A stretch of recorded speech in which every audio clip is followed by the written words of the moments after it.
Cordial saludo, mi nombre es Ana Giselle Morales Vázquez, soy de la carrera de Psicología y estoy en el tercer semestre actualmente. El día de hoy voy a hablar de un tema que es el lenguaje y el pensamiento. ¿Qué es el lenguaje y qué es la comunicación?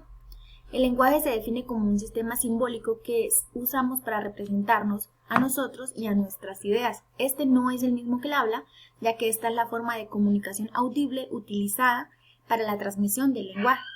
Por otro lado, la comunicación se entiende como la transmisión de mensajes en un intercambio de señales mediante un código en el que se necesita un emisor y un receptor.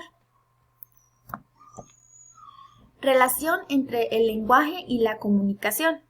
El lenguaje es uno de los factores más importantes al momento de generar una comunicación entre el emisor y el receptor. Sin embargo, aún sin el lenguaje, la comunicación prevalecería, ya que hay diversas maneras de generar una comunicación. Dimensiones del lenguaje. Está la fonología, que hace parte importante de la lingüística y se encarga del estudio del sonido en todas sus lenguas, teniendo en cuenta aspectos como las entonaciones o acentuaciones. La semántica. Es parte importante de la lingüística y se encarga de los significados y sentidos que puedan tener las palabras, oraciones o modismos. Gramática y sintaxis. La sintaxis hace parte de la gramática y se encarga de las leyes gobernantes de las combinaciones y principios, como la ortografía, en oraciones y en oraciones gramaticales. La pragmática se encarga del uso del lenguaje partiendo de lo aprendido en los hablantes, es decir, que no se encarga de estudiar el lenguaje en sí, sino de lo que éste debería ser. Desarrollo de la etapa prelingüística del lenguaje. La etapa preverbal. Como se nota en el cuadro que puse a continuación para que fuera más fácil de entender, en ciertas edades se generan ciertas características que representan al lenguaje desde el recién nacido, que se comunica a través de llantos, movimientos o expresiones faciales. A partir de los 2 meses el niño empieza a utilizar una gama de ruidos con significado, es decir, murmullos, quejidos, llantos o risas. De entre los 3 a los 6 meses, los niños empiezan a utilizar nuevos sonidos, como gorjeos, chillidos, refunfuños, canturreos y sonidos vocálicos. De los 6 a los 9 meses, los niños ya se empiezan a comunicar a través de balbuceos, con sonidos vocálicos o consonánticos. En la etapa verbal. En la etapa verbal se inicia más o menos a partir de los 12 meses, puede ser antes o puede ser después, donde los niños dan sus primeras palabras y se complementan a través del lenguaje no verbal a partir de gestos. A partir de los 18 meses, los niños empiezan a utilizar oraciones de dos palabras. Se añaden modificaciones a la palabra principal para crear una estructura más sólida. De entre los 24 a los 30 meses de edad, los niños ya empiezan a crear oraciones con varias palabras, donde ya empiezan a incorporar el sujeto y el predicado para darse a entender mejor. Relación del lenguaje en el desarrollo social. El lenguaje es una parte importante en la sociedad, ya que con este nosotros podemos comunicarle a los demás ideas, podemos comunicarle pensamientos y podemos así aprender de las personas que tenemos alrededor.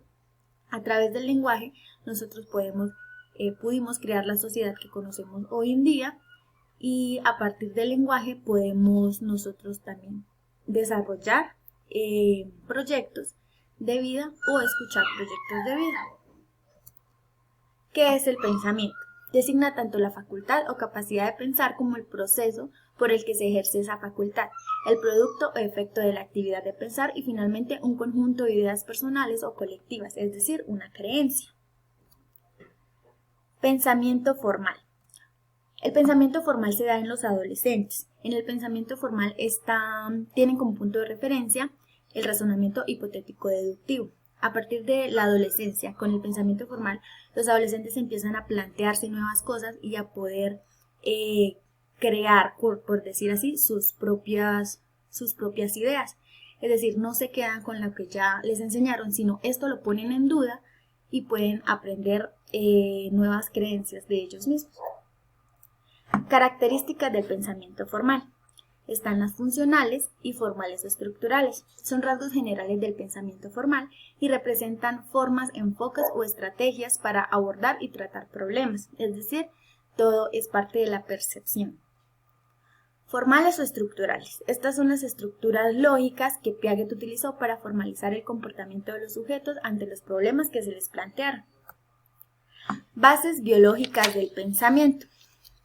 El pensamiento implica una actividad global del sistema cognitivo, es decir, que no se da en una sola parte del cerebro o no se usa una parte específica, pero sí podemos o sabemos que estas son las principales.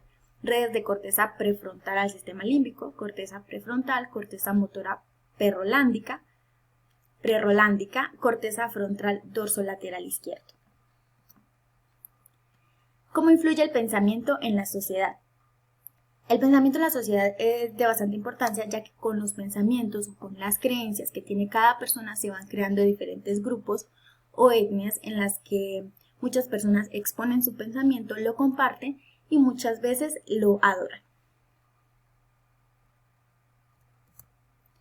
Trastornos del lenguaje y del pensamiento. Entre los trastornos del lenguaje tenemos la disfemia o tartamudez, disartria, dislexia, y entre el pensamiento, bloqueos, ecolalia y mutismos. Muchas gracias por su atención, que tengan feliz día.